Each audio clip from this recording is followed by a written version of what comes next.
Satu,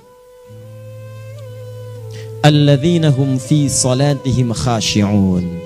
Syarat pertama, kalau ingin mendapatkan surga Firdaus tadi dan kebahagiaannya diturunkan ke bumi, dibawa sampai mati, masuk ke alam kubur lebih bahagia lagi, maka amalan pertama untuk melatih menguatkan iman itu, coba berlatih untuk menunaikan sholat dengan khusyuk.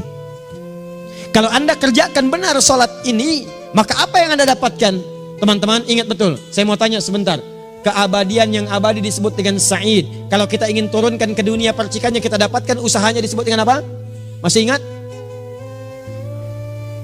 Aflah itu kalau didapatkan, kata dasarnya apa tadi? Falahun. Lihat baik-baik. Kata Allah dalam Al-Quran tadi, kalau ingin mendapatkan falahun, amalan pertama sholat. Makanya ketika dipanggil sholat, kalimat falah dilekatkan pada panggilan sholat. 5 kali diingatkan. Begitu muadzin kemudian azan memanggil Anda, hayya 'alas shalah. Anda bertanya, ya Allah kenapa kami mesti sholat? Dijawab, hayya 'alal falah. Yuk, pagi yuk. Yang sejati datang sini. Belum dapat sujud, belum dapat ruku, saya berikan. Makanya ketika orang sholatnya benar, dia akan mendapatkan 5 keutamaan. Saat di dunia nih, belum ke akhirat, 5 keutamaan yang tidak diberikan pada orang yang tidak sholat. Atau orang sholat tapi sholatnya nggak khusyuk. Sebab syarat mendapatkannya khusyuk. Alladzina hum fi sholatihim khasyi'un. Bukan alladzina hum fi sholatihim saja, tapi ada kalimat khasyi'un. Artinya yang tidak khusyuk saja nggak akan dapat, apalagi yang nggak sholat. Apa yang 5 ini? Lihat baik-baik. 1, orang yang sholatnya benar, pertama kali sebelum mendapatkan kebahagiaan hakiki dari Allah Subhanahu wa Ta'ala, akan dirubah dulu perilaku hidupnya menjadi perilaku yang lebih baik. Kalau orang itu sholatnya benar, maka sholat itu akan melatih dia untuk berubah, bertransformasi jadi orang baik. Itu ada di Quran surah ke-29 ayat ke-45. Innas sholata tanha 'anil fahsya'i wal munkar. Sumber keburukan cuma 2, kalau bukan fahsya itu munkar. Maaf, pornografi, porno aksi, LGBT, kata-kata jorok, kotor itu fahsya. Di orang sholat kata Allah, mustahil berkata-kata kotor. Orang sholat tidak akan pernah mencela. Orang sholat tidak punya kata-kata jorok. Jadi kalau ada sekarang orang yang sholat senang mencela orang lain, itu berarti ada masalah dalam sholatnya. Dan dia belum dijamin sebagai ahli surga terbaik. Dan hidupnya nggak bahagia. Nggak bahagia. Aneh nih. Sholat tapi senang celah orang. Aneh. Aneh.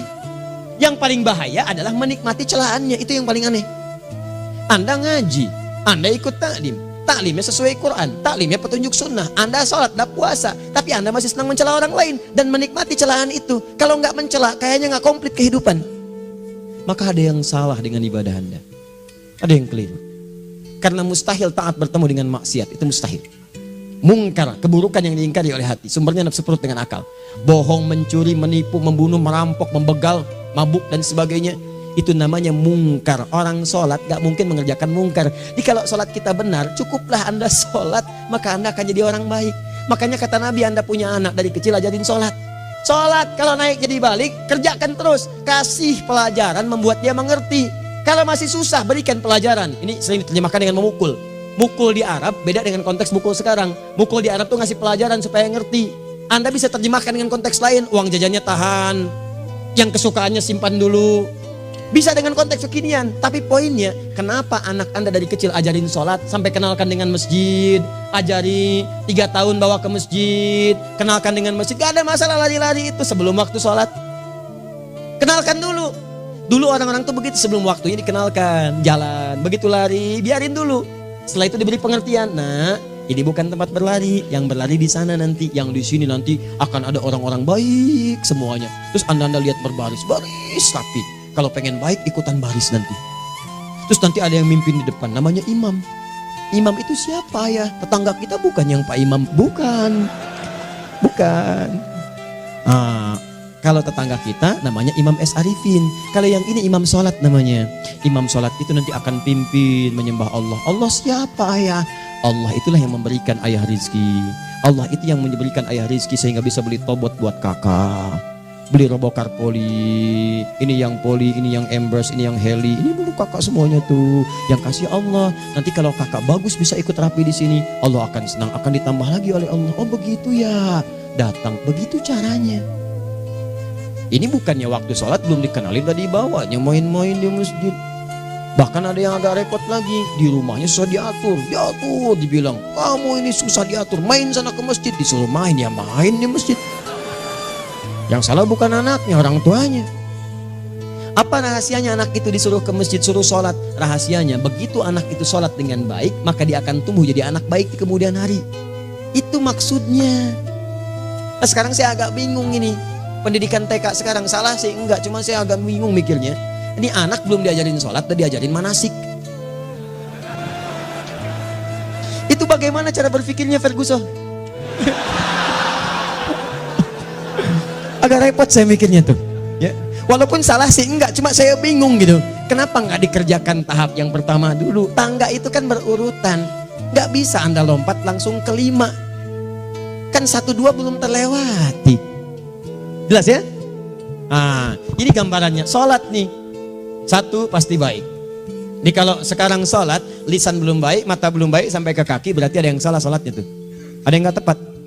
Tangan sembarangan, snack orang ngambil. Awas.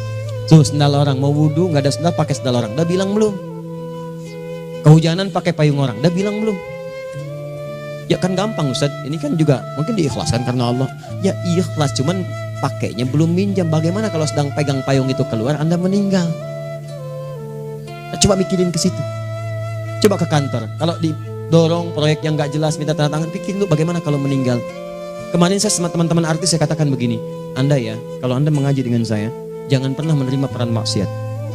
Walaupun itu sekedar adegan, tapi itu maksiat. Kalau bayangkan ketika Anda memerankan itu, Anda diwafatkan oleh Allah Subhanahu Wa Taala. Maka demi Allah saya katakan tidak ada faedahnya Anda ngaji sekarang, ngaji besok. Ketika Anda menerima peran itu, Anda wafat dalam keadaan bermaksiat di hadapan Allah Subhanahu Wa Taala. Maka saya pun katakan pada Anda, ayo belajar yang betul, pahami. Bangun sholat, belajar, dalami seperti orang tua kita dulu. Tinggalkan nyontek, budaya yang gak jelas. Rasakan ketika nyontek Anda wafat. Apa yang Anda dapatkan? Di Libya itu kalau nyontek, di Libya ya, saya pernah sekolah di Libya nih. Itu kalau nyontek dibiarin aja dulu. Dan rekornya 100% ketahuan. Begitu sudah selesai, cuma jeda 2 jam, langsung ada panggilan. Si Fulan silahkan datang ke kantor. Apa yang disediakan di kantor sudah siap. Anda diberi waktu 2 jam dari sekarang, siapkan beres-beres koper Anda. Di sini sudah tertulis Anda akan pulang. Tiketnya sudah lengkap, dikawal 2 orang. Dituliskan di situ anak ini nyontek gak boleh kembali ke sini. Libya. Gak ada, zero tolerance bagi yang seperti itu, keluar. Kami gak terima di sini. Harusnya begitu. Gak ada faedahnya. Yang kita butuhkan amalan dari ilmu, bukan nilai-nilai itu sementara. Gak ada. Sudah. Nah ini akhirnya begini kualitasnya nih. Tertulis di ijazahnya bagus, cum laude, IPK-nya 4, tapi nggak ada aplikasinya. Yang pintar banyak, kita butuh yang baik, pintar yang baik. Sekarang yang pintar banyak, kepintarannya dipakai untuk nipu orang. Itu yang bahaya. Ahli hukum banyak yang dihukum. Ahli ekonomi tidak bisa mengangkat perekonomian. Apa yang salah? Apa yang salah? Ini yang jadi persoalan. Tapi dasar manusia, begitu di sidang mulai pakai peci, pakai baju koko, pakai tasbih, dan pakai kerudung. Luar biasa. Nih 2. Orang kalau sholatnya benar, Allah akan berikan ketenangan dalam jiwanya. Tenang hati. Jangankan musibah kecil, musibah paling besar pun tenang aja dia. Tenang, dia paham rumusnya. Allahu Akbar. Turun Quran. Surah ke-13 ayat ke-28. Ala bidzikrillahi tatmainnul. Yakinkan pada dirimu zikir kepada Allah membuat hati tenang. Di antara turunan zikir amalannya adalah sholat. Dari mana taunya Quran surah ke-20 ayat ke-14? Innani anallahu la ilaha illa ana fa'budni wa aqimis salata lidzikri. Saya Allah, kata Allah ke Nabi Musa. Tidak ada Tuhan selain saya, sembah saya. Bagaimana menyembahmu ya Allah? Tunaikan salat sebagai zikir kepada saya, zikir. Nah, maka kalau Anda sedang tidak tenang, ayo ke masjid. Banyak zikir itu, baca Quran zikir. Quran surah 15 ayat 9. Inna nahnu nazzalna dzikra. Kami turunkan Al-Quran sebagai zikir. Jadi kalau Anda sedang baca Al-Quran, Anda sedang berzikir. Ibu kalau sedang gak tenang, Bu, gelisah, gak enak, gak usah mengeluh, apalagi bikin status gak karuan. Ibu wudhu, ambil mushaf baca. Begitu sedang baca ada ketenangan dalam jiwa. Berdoa, zikir. Kalau sedang gak tenang, besok ada proyek, doa dulu. Doa itu memberikan ketenangan. Makanya doa disebut dengan zikir. Quran surah ke-7 ayat 205. Wadhkur rabbaka fi nafsika tadarruan wa khifatan wa dunal jahri minal qaul. Ayo berzikir, minta kepada Allah dengan segenap jiwamu, mohon dengan penuh ketawaduan. nanti ketenangan diberikan. Menghafal Quran, baca itu zikir. Quran surah ke-54 ayat 17, 22, 32, 40. Walaqad yassarnal Qur'ana lidzikri fahal mim mudzakir. Menyebut nama Allah, Al-Asmaul Husna itu zikir. Sedang ada persoalan, ya Allah, ya Allah, ya Allah, ya Rahman, ya Rahim, ya Malik, ya Qudus, ya Allah, ya Allah, ya Allah, ya Allah. Zikir. Dalilnya Quran surah kedua ayat 152. Fadhkuruni adzkurkum. Sebut namaku, zikir. Apapun akan mengingatmu. Gimana menyebutnya? Ditafsir di Quran surah 17. Ayat keberapa? 110. Qulidullah awid rahman ayyamma tad'u falahul asmaul husna. Sebut nama Allah. Itu menenteramkan pada jiwa. Sedangkan sholat gabungan dari semua zikir tadi. Bukankah dalam sholat Anda baca Al-Quran? Bukankah dalam sholat Anda menghafal Al-Quran? Bukankah dalam sholat Anda berdoa? Bukankah dalam sholat Anda istighfar? Anda mohon digabungkan semua itu. Amalan sholat menggabungkan semua jenis zikir. Masa Anda nggak tenang juga? Makanya sholat, jangankan sholat ya, tempat sholat itu yang menenangkan. Tempat sholat, tempat paling tenang di muka bumi. Kalau nggak percaya silahkan ya, Anda sebelum masuk ke Istiqomah ini, begitu Anda masuk kan perasaannya beda kan? Lain. Silahkan cek, kalau cari ketenangan datang ke masjid. Masuk, wudhu masuk, sholat 2 rakaat, tenang. Dekat kipas angin, saking tenangnya, plek, ngantuk tidur. Beneran. Enak. Makanya saat Ramadan kalau orang pengen cari ketenangan, lihat. Di perusahaan-perusahaan penuh tuh musola, pada tidur. Ya, mengamalkan hadis palsu. Ya, dia musaim ibadah, tidurnya orang puasa ibadah, hadis palsu. Nah, itu teman-teman. Itu gambarannya tiga. Orang yang salatnya khusyuk benar, itu dijamin langsung oleh Allah Subhanahu wa taala akan dimudahkan semua urusan hidupnya termasuk rezekinya. Ini yang saya katakan. Jadi saya katakan tadi, di akhirat ini, di surga, rezeki tinggal ngambil. Anda kalau benar salatnya, itu langsung dijanjikan oleh Allah. Rezeki itu nggak perlu Anda banyak pikirkan. Ikhtiar sedikit datang, bahkan dari sisi yang tidak Anda duga. Apa dalilnya? Quran surah ke-65 ayat 2 dan 3. Ditafsir di Al-Baqarah ayat 2 dan 3. Wa may yattaqillaha yaj'al lahu makhraja. Ada orang yang meningkatkan takwanya kepada Allah, kami mudahkan urusan hidupnya. Setiap persoalannya diberikan jalan keluar, mudah. Solusi. Setiap ada problematika, ada solusi. Wa yarzuqhu min haitsu la yahtasib. Dan kalau dia ingin mendapatkan rezeki, bahkan kami kirimkan dari sisi yang tidak dia duga. Orang lain capek ini datang lagi, tawaran proyek datang lagi. Utsman tuh Masya Allah kayanya banyak, tapi yang paling dirindukan bukan saat mendapatkan peningkatan omsetnya, yaitu saat dia mendapatkan waktu khusus dengan Allah untuk sholat malam hari, sampai-sampainya sempat sholat tahajud sampai khatam Al-Quran. Abdurrahman bin Auf demikian, Tamim Ad-Dari demikian, sholat karena tahu sholat itu meningkatkan rizki. Karena tahu kuncinya ada di situ, Allah yang punya rizki, disebut dengan Razzaq, pemilik rizki. Maka saya harus punya hubungan dekat dengan Allah. Kalau sudah punya hubungan dekat, mau apa aja gampang. Belum minta, udah diperhatikan. Silahkan cek, Anda punya hubungan baik dengan bos Anda di kantor. Ya, sebelum Anda minta, beliau udah pikirin tuh, telepon bendahara. Dia udah ngambil belum gajinya? Belum Pak, tambahkan bonus sekian. Kenapa? Karena dia mengawasi Anda. Allah maha tahu dibandingkan dengan bos Anda. Mendekat kepada Allah, semua diperhatikan oleh Allah. Siapa orang takwa itu? Kalimat takwa pertama di Al-Quran Al-Baqarah ayat 2, amalannya ayat 3. Dzalikal kitabu la raiba fihi hudal lil. Siapa muttaqin itu? Ayat 3-nya. Alladzina yu'minuna bil ghaib wa yuqimunas shalah. Gampang. Kalau pengen mudah hidupnya gampang. Biaya nggak mahal, tenaga nggak banyak, tingkatkan takwa nih. Jadi kalau hidup Anda masih susah, di kantor champion, di rumah tangga bermasalah terus, atau sebaliknya, maka boleh jadi kalau gelar Anda tinggi, harta Anda banyak, tapi selalu punya masalah, bukan Anda kurang hebat, bukan Anda kurang kedudukan, bukan Anda kurang kaya, Anda kurang takwa. Dan yang paling dahsyat, mungkin sholat Anda belum berkualitas. 4. Orang yang sholatnya benar, khusyuk dia, bahkan saat sholat itu kalau dia minta, maka seketika doanya akan dikabulkan. Tanpa diskusi, langsung seketika.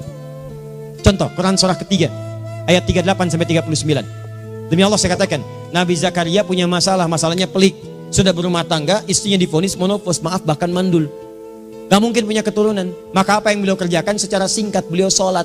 Begitu sholat minta kepada Allah. Hunalika da'a Zakaria rabbah. Di mihrab itu beliau bermohon kepada Allah. Bermohonnya sambil sholat. Qala rabbi habli min ladunka dzurriyyatan thayyibah innaka sami'ud du'a. Ya Allah, mereka katakan saya nggak mungkin punya keturunan. Sekarang saya ingin katakan, ya Allah, saya hanya minta darimu saja, saya nggak akan dengarkan mereka. Ya Allah, mohon Engkau maha mendengar, ya Allah. Maha mendengar doa saya. Kalau kepada yang maha mendengar aja nggak mengabulkan, kepada siapa lagi saya mesti minta? Apa yang terjadi? Fanadatul malaikatu wa huwa qa'imun yusalli fil mihrab. turun malaikat mengabarkan, sedangkan beliau masih sholat, belum selesai dalam sholatnya. Sholat khusyuk itu belum selesai sholat aja dikabulkan, doa sudah turun. Sholatnya belum selesai, doa sudah dikabulkan. Annallaha yubashshiruka bi Yahya. Allah kasih kabar gembira, doa kamu didengar, dikabulkan, kamu akan punya anak, namanya langsung dari Allah Yahya. Artinya hidup yang mustahil menurut manusia, lahir seorang dari rahim perempuan yang menepus dan mandul, bayi yang hidup, kata Allah nggak ada yang mustahil bagiku, jadi dan jadi dia. Berita baiknya, Nabi Zakaria sholat dikabulkan. Umat Nabi Muhammad sebelum sholat sudah ditunggu oleh Allah, mau minta apa, aku kabulkan sekarang. Hadisnya qudsi, saya bacakan. Hadatsana qala Rasulullah sallallahu alaihi wasallam, qala Allahu azza wa jalla, qasamtu shalah baini wa baina abdi. Kata Allah, saya bagi dua ya salat antara aku dengan hambaku. Wali abdi ma sa'ala. Kalau hambaku benar salatnya, aku berikan apapun yang dia minta sekarang. Idza qala al-abdu alhamdulillahi rabbil alamin. Bagian pertama, kalau hamba benar nih baca Al-Fatihahnya dari alhamdulillahi rabbil alamin, kalau Allah azza wa jalla dijawab oleh Allah, hamadani abdi, hambaku sedang memujiku. Wa idza qala ar-rahmanir rahim, jika hambaku berkata ar-rahmanir rahim, qala Allah azza wa jalla athna alayya abdi, hambaku sedang menyanjungku. Wa idza qala maliki yaumiddin, qala Allah azza wa jalla majjadani abdi, kalau hambaku mengatakan maliki yaumiddin, kata Allah hambaku sedang mengagungkanku. Perhatikan sekarang. Wa idza qala al-abdu iyyaka na'budu wa iyyaka nasta'in, jika hambaku berkata sekarang, ya Allah, kami sekarang ibadah, sholat menyembahmu, dan kami sekarang sedang punya masalah, kami hanya minta tolong kepadamu ya Rabb. Apa jawabannya? Beda dengan sebelumnya. Kata Allah, hadza baini wa baina abdi, inilah perjanjian antara aku dengan hambaku. Wali abdi, kalau hambaku benar khusyuk sholatnya sampai detik ini, baru sampai Al-Fatihah itu pun belum tuntas, baru sampai Al-Fatihah itu pun belum tuntas. Kalau benar bacaannya betul, sholatnya dari takbir sampai dengan selesainya, sampai ayat itu, iyyaka na'budu wa iyyaka nasta'in, kata Allah, masalah apapun yang dia minta sekarang, aku akan kabulkan. Besok saya kasih rahasia yang di KBP. Ada awal pembuka di awal sebelum Al-Fatihah yang kalau Anda benar bacanya, itu pengantar kepada pengabulan doa di Al-Fatihah. Apa itu? Besok. 5. Yang kelima ini yang paling diharapkan, dan ini penutup dalam kajian kita malam ini. Teman-teman sekalian, perhatikan baik-baik. Jika Anda benar mengerjakannya, maka Allah akan jamin langsung Anda akan mendapatkan kesuksesan dan kebahagiaan di semua aktivitas Anda. Kalau jadi suami yang sukses, rumah tangga yang bahagia. Kalau jadi pegawai yang sukses, dan di kantor bahagia. Masih ingat? Kesuksesan yang menghadirkan kebahagiaan, konteksnya dunia disebut dengan falah, dipegang disebut dengan aflah. Dikembalikan lagi ke atas, ke surah ke-23 ayat 1 dan 2. Qad aflahal mu'minun. Apa amalannya? Alladzina hum fi salatihim khashi'un. Persoalannya, kalau Anda sholat belum mendapatkan satu di antara 5 ini, apa masalahnya? Pertama masalahnya, kata Al-Quran, boleh jadi yang sholat itu belum khusyuk. Apa itu khusyuk? 2 maknanya, dan saya tutup di sini. Apa yang 2 itu? 1, kebanyakan orang sholat masih membawa dunia dalam sholatnya. Makanya kalau pengen khusyuk, kata Allah, maka Anda rasakan akan bertemu Allah. Rumusnya Quran surah kedua ayat 45 sampai 46. Rasakan secara singkat, mungkin itu sholat terakhir yang Anda akan kerjakan dalam kehidupan. Mungkin di sholat itu Anda wafat. Kata Allah, alladzina yadhunnuna annahum mulaqu rabbihim. Orang khusyuk itu sudah kelihatan dari sebelum sholat, dia sudah merasa persiapan menghadap Allah. Persiapan ke manusia aja, dia sudah siap-siap, mandi dulu, ganti pakaian, pakai parfum, macam-macam dan sebagainya, hanya memenuhi undangan manusia. Allah mengundang Anda 5 kali dalam sehari. Ya maaf, mengabulkan doa Anda, mencukupkan kebutuhan, menyembuhkan kalau sakit, disiapkan Anda. Harusnya apa? Penampilan sempurna. Kata Quran, orang khusyuk itu kelihatan sebelum sholat, pakaiannya kelihatan. Quran surah 7 ayat 31, ya bani Adam khudhu zinatakum inda kulli masjid. Hai anak cucu Adam, kalau tiba panggilan dari masjid, kenakan pakaian terbaikmu. Di anak cucu Adam tuh kelihatan. Kalau orang khusyuk, begitu azan kelihatan pakaiannya lain. Pakaiannya indah. Khudhu zinatakum, kenakan pakaian terbaikmu. Dipakai, bertemu Allah. Bertemu manusia aja pakaian bagus-bagus. Ini aneh ya, ada orang salah ibadah aja. Orang salah ibadah pakaiannya bagus-bagus. Lihat nih hari-hari tertentu, besok tuh orang mau ke tempat masing-masing tuh. Ada yang pakai jas, pakai dasi, pakai batik, pakai kebaya. Anaknya dibawa, dikuncir 2, bawa manisan macam-macam. Mau salah ibadah aja, tampilan bagus. Masa antum yang benar ibadahnya nggak bagus? Bedakan. Pakaian futsal, pakaian sholat ganti dengan yang sholat. Ini gimana pakaian sholat pakai pakaian futsal? Depannya gambar Messi, belakang Ronaldo. Repot. Malaikatnya juga bilang, kamu salah baju, harusnya Luka Modric.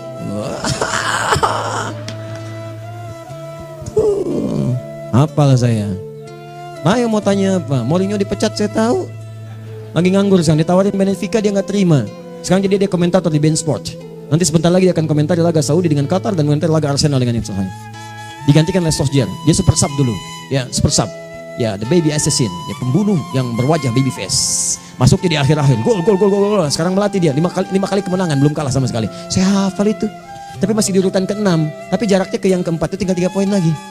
Hafal saya, Liverpool tahu cuma 4 poin sekarang bedanya, kemarin 7 kalah 2-1 sama Manchester City. Walaupun banyak analisis yang menyebutkan mungkin itu diberikan saja gitu kan, karena ada yang lain-lain. Hafal kedua Manchester City, hafal saya. Ayo mau tanya apa lagi? Tottenham Hotspur ke bawahnya, ada Chelsea, ada Arsenal, baru kemudian Manchester United. Liga Italia, wah udah gak kekejar Juventus. Ya, apa lagi? Dan seterusnya lah. Gak ada ujungnya bahas yang begituan. Jelas ya? Maksud saya, Anda tanya itu saya jawab. Tapi tidak menghilangkan ibadah kita yang lain. Dan apa ruginya? Ya tahajud dah. Apa yang bisa dikerjakan besok, lihat besok. Ya kan tahajud kan bisa besok. Ada orang tahajud jam 10 pagi? Gak ada. Lebih baik Anda kerjakan malam tahajud. Yang tidak bisa dilihat malam bisa dilihat besok. Cara berpikirnya bagaimana kalau besok meninggal? Gak kesampaian teman-teman sekalian. Gak kesampaian. Nah maka dari itu, Anda kalau mau ada panggilan sholat, siap-siap baju yang bagus. Itu sempurnakan. Anda panggilan orang mandi. Panggilan Allah, buka Quran surah 5 ayat 6. Sempurnakan wudhu. Ya ayyuhalladzina amanu idza qumtum ila sholati faghsilu wujuhakum. Wudhu yang baik. Berpakaian yang rapi. Kenapa? Karena boleh jadi saat dipanggil Anda wafat saat itu. Maka wafat Anda dalam keadaan yang suci, dengan keadaan tobat, dengan pakaian terindah pada saat itu. Yang kedua, maaf, orang-orang kurang khusyuk itu saya tutup. Yang kedua itu karena kebanyakan orang sholat tidak paham, tidak mengerti apa yang dibaca dan dilakukan dalam sholatnya. Jujur pada diri sendiri, jawab pada diri Anda. Sampai sekarang Anda sholat, berapa persen bacaan sholat yang Anda pahami? Jangan-jangan selama ini Anda sholat ribuan kali sujud, ribuan kali ruku. Gak ada yang paham yang dibaca. Sekian persen yang paham, bagaimana sholat Anda bisa khusyuk? Pekerjaan Anda dipahami, urusan akhirat Anda gak dipahami. Di mana cara berpikirnya? Aku yang bagaimana atau engkau yang harus bagaimana? Ya, coba berubah. Nah ini baru satu amalan, belum yang lainnya. Ada 5 amalan lagi yang kalau kita bisa turunkan itu, selain sholat yang khusyuk, maka jaminan tadi akan datang. Baru sholat khusyuk aja 5 datang, apalagi ditambah dengan 5 amalan lainnya lagi. Demi Allah saya katakan, dunia kecil sekali, gak ada nilainya. Akhirat aja enak, nikmat. Saya ketemu Ustaz Arifin beberapa waktu lalu, dan kita doakan semoga Allah berikan kesembuhan, kesehatan. Saya datang, biasa kita adamin berdoa, duduk. Bang istirahat, bang butuh istirahat, umat udah nunggu. Dah gak usah mikir yang lain, karena beliau cerita masjid, cerita zikro, cerita mana. Ya insya Allah. Nitipin ini, nitipin itu dan seterusnya. Dan yang paling indah adalah, bang kita saling panggil weekend. Nikmat, gak ada yang senikmat ini. Zikir, Allah, doa. Nah bayangkan sakit tapi masih nikmat gitu. Nikmat. Iya bang, saya paham. Istirahat dulu. Banyakkan nanti orang jengkuk. Saya pamit dulu ya, supaya bisa istirahat, supaya tenang. Lama kita pegangan tangan, ngobrol, saling mendoakan. Itu nikmat. Dan cara berpikirnya kalau sudah pakai iman, semua nikmat. Ada uang nikmat, gak ada uang nikmat, sakit nikmat. Karena cara berpikirnya lain. Nanti kita bertemu lagi, saya terangkan pada Anda. Dan saya contohkan satu kisah. Bahkan ketika ada orang yang diuji Allah dengan ujian yang sangat luar biasa, yang menurut sementara orang itu ujian sangat luar biasa menggetarkan jiwanya dan susah untuk bertahan, tapi orang ini nikmat saja menjalaninya. Nikmat. Ada yang di rumah tangga, ada yang di macam-macam. Contohnya banyak. Satu contoh saya berikan di malam ini. Satu kali suami istri, wah luar biasa. Istrinya itu cerewetnya Pak, bukan cuma cerewet, ngeselin bagi suaminya. Maaf Bu ya, bukan ibu maksudnya. Jadi semua yang dikerjakan suami salah. Pengen mangga, ayah kalau kita sekarang dibeli mangga. Kenapa mangga yang ini? Saya pengennya mangga yang lain. Belikan mangga. Kenapa beli mangga aja? Jeruknya mana? Jeruk. Semua. Pokoknya semua yang kerjakan suami salah. Tapi suami tidak pernah mengeluh. Ini kerjakan, itu kerjakan. Satu kali, perhatikan cara memandangnya. Ketika iman sudah masuk ke dalam jiwa. Kata temannya, akhi, istri kamu ini begini nyusahin kamu. Kenapa kamu gak cari yang lain? Kan gampang ada syariat. Udah pisahin aja cari yang lain. Kamu tenang ibadah. Apa jawabannya? Allah sudah turunkan surga ke saya lewat dia. Kenapa kamu meminta saya untuk menjauhinya dan meninggalkan surga saya? Di cara melihat dia, bukankah ketika ada berbagai keluhan saya sabar? Bukankah sabar mendekatkan saya ke surga? Allah kirimkan tipikal istri seperti ini supaya mendekatkan saya ke surga. Dengan itu kan saya banyak pahala. Saya sabar, pahala banyak. Sudah Allah berikan pahala kepada saya. Kamu malah nyuruh saya untuk berpisah dengan pahala itu. Perhatikan cara berpikirnya. Indah. Kalau rumah tangga seperti ini semuanya enak gitu. Suaminya biasa-biasa, istrinya cantik, luar biasa.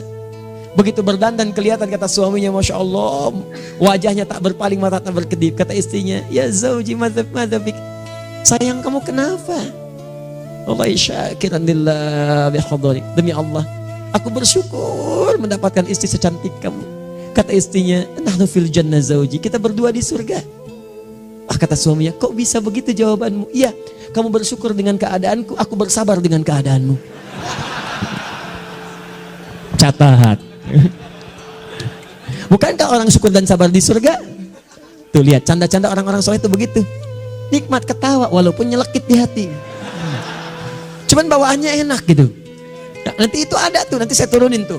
Yang di rumah tangga, yang ini, yang itu nanti. Kapan? Pertemuan berikutnya.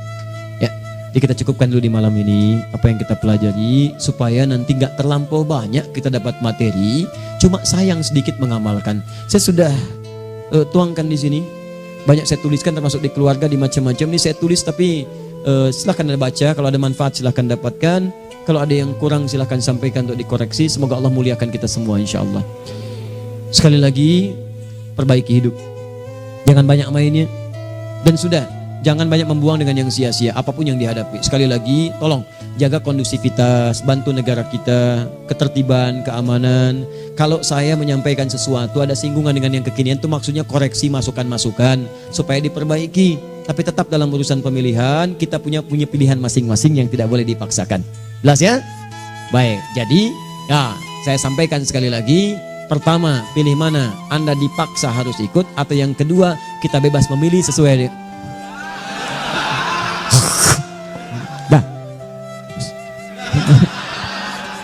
sudah ya. Jadi kita akhiri, subhanakallahumma bihamdika asyhadu an la ilaha illa anta astaghfiruka wa atubu ilaik. Wa akhiru da'wan alhamdulillahirabbil alamin. Berjumpa besok sesi terakhir fikih ikhtilaf di Masjid Ar-Rahman Kota Baru Parahyangan. Assalamualaikum warahmatullahi wabarakatuh.